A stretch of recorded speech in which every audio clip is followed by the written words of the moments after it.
Phil Foden and Cole Palmer. I think Thomas Tuchel is desperately trying to give them an excuse to pick them.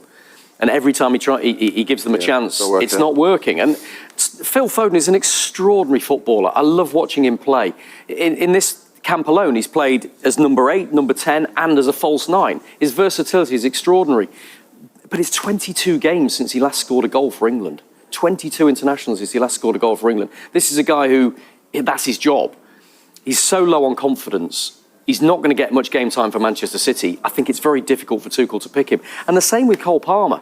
Cole Palmer gave the ball away more than any other player on the pitch last night. In the first half alone, 10 times. The only thing I'll say about that, Rob, is when you play that number 10, you have to be a player that you're going to try and create things. People need to understand that when you're trying to create, you're going to lose the ball more than most people, right? So I think we have to bear that in mind. But going back to what you said about Phil Foden, I love Phil Foden as a player. With Phil Foden on form, there's not many better players in the world than him in that number 10 position.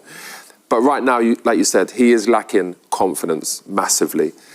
And I always say, when you go to major tournaments, you need to take players that are in form because you need to hit the ground running. You can't be trying to play players into a bit of form. And you're right, I think now we've got to a point where it's Palmer or Foden. One of them are going, and I don't think both of them will. In the squad? I don't think both of them will be going to the World Cup. It's going to be one or the other. Which one would you take if it's one of them? I mean... I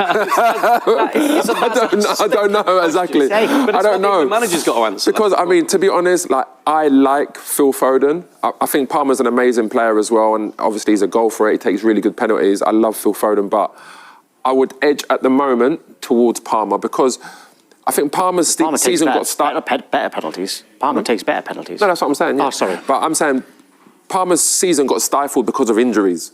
Not because of performance. He hasn't played the whole season like Phil Foden has pretty much. So that's why I would kind of edge towards Palmer. But I love seeing Phil Foden play, and it's a disaster that we can't get the best out of him on the international stage. I'll tell you what I think. If you want an impact sub, I don't think there's anybody better than Cole Palmer. He's got that X factor. Yeah. He has that pace. He has that ability to beat a player, find a pass. I think he's extraordinary off the bench.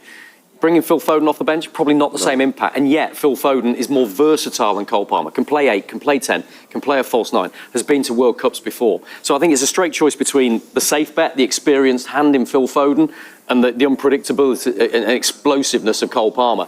I don't know what Tuchel's going to do with it. But also as well, there's a conversation for other players as well. Yeah? Rodgers has been fantastic. He'll go anyway, though. Yeah, exactly. I think he's definitely going. But Eze, obviously, he didn't play. But he's in a position where it's clear that Tuchel likes him. He can play on the left. He can play central. He can play in the midfield 3. That's exactly right. There's depth there. And I think with Eze, one thing I would say about Eze, away from Palmer and Foden, he's got physicality.